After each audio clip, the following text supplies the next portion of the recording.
योगी आदित्यनाथ ने भी आज असम में 2 रैलियां की। योगी की पहली रैली बारपेटा और दूसरी सोनितपुर में हुई। योगी आदित्यनाथ ने भी घुसपैठ को लेकर कांग्रेस पर निशाना लगाया।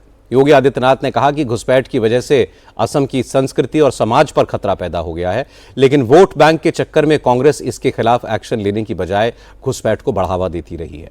योगी आदित्यनाथ ने कहा कि असम में बीजेपी की सरकार बनने के बाद घुसपैठ तो कम हुई है, साथ ही डबल इंजन सरकार होने की वजह से विकास को भी रफ्तार मिली। कांग्रेस ने यूडीएफ के साथ मिलकर के पहचान का संकट खड़ा किया।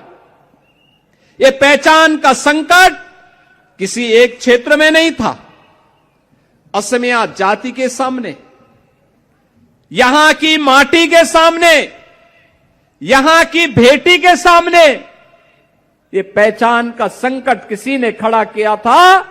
ये कांग्रेस और यूडीएफ का अघोषित समझौते के कारण हुआ था। तुष्टीकरण की नीति पर चल करके इन्होंने असमिया पहचान को पूरी तरह समाप्त करने का कुत्सित प्रयास किया। इन्होंने यहां की माटी के साथ घुसपैठियों को घुसा करके असम के सामने पहचान का संकट खड़ा किया। शासन की, असम के नागरिकों की, असम की बहनों की, असम के नौजवानों के हक पर घुसपैठियों के माध्यम से डकैती डलवाने का काम किया। बेटी के माध्यम से असमिया संस्कृति को इन्होंने पूरी तरह समाप्त करने की साजिश रची। लेकिन जब प्रधानमंत्री मोदी जी के नेतृत्व में दिल्ली में सरकार बनी, असम के अंदर डबल इंजन की सरकार आई, असम के पहचान को तो संरक्षित कर ही रही है। असमिया संगीत, असमिया संस्कृति, असमिया से जुड़े हुए महापुरुष, उनके नायक, महानायक, योद्धा, इन सबको तो सम्मान मिल ही रहा है।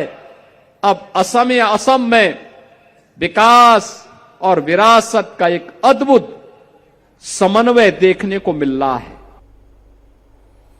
इस बीच इलेक्शन कैंपेनिंग के दौरान आज सबसे इंटरेस्टिंग बयान दिया मुख्यमंत्री हिमंता बिश्व शर्मा ने।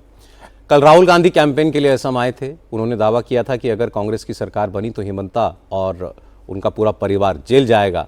इस पर आज हिमंता ने कहा कि उन्हें गिरफ्तार करवाने के लिए राहुल गांधी को अभी 7 जन्म लेने पड़ेंगे। देखो, राहुल गांधी मतलब पप्पू है। राहुल गांधी मतलब पप्पू है।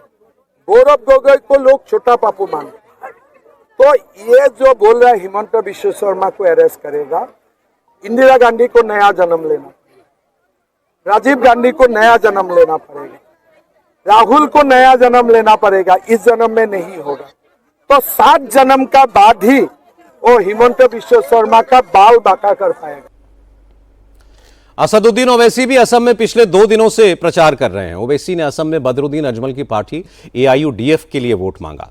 ओवैसी के निशाने पर कांग्रेस है। उन्होंने असम के मुसलमानों को कांग्रेस से सावधान रहने को कहा। ओवैसी ने कहा कि आज असम में मुसलमानों पर जो जुल्म हो रहा है उसकी असल जड़ कांग्रेस ही है।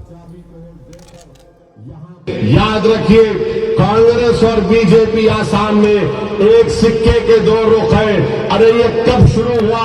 डिटेंशन सेंटर हो, डिपोर्टेशन हो, डाउटफुल वोटर हो, NRC हो, ये सब कांग्रेस ने शुरू किया।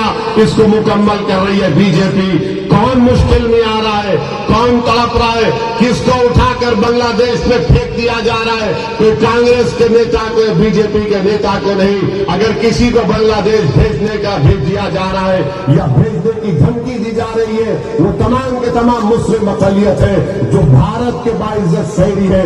इसको आप रोकेंगे? कांग्रेस पार्टी झूठ की फैक्ट्री है। 2006 में अजमल साहब लड़े जब कांग्रेस जीती। 2011 में अजमल साहब की AIUDF लड़ी, कांग्रेस जीती। 2016 में हिमंता बिश्व शर्मा कांग्रेस के 50 MLA को लेकर बीजेपी में चले जाती है तो बीजेपी की हुकूमत सरकार बनती है। 2021 में कांग्रेस ने अजमल साहब से अलायंस किया। उनके 29 MLA मुंतखब हुए, इलेक्ट हुए, जिसमें से 16 तो मुस्लिम बाहुल इलाकों से जीत कर आए थे। अजमल साहब की तारीफ की वजह से आज कांग्रेस कहती है कि ये बी टीम है।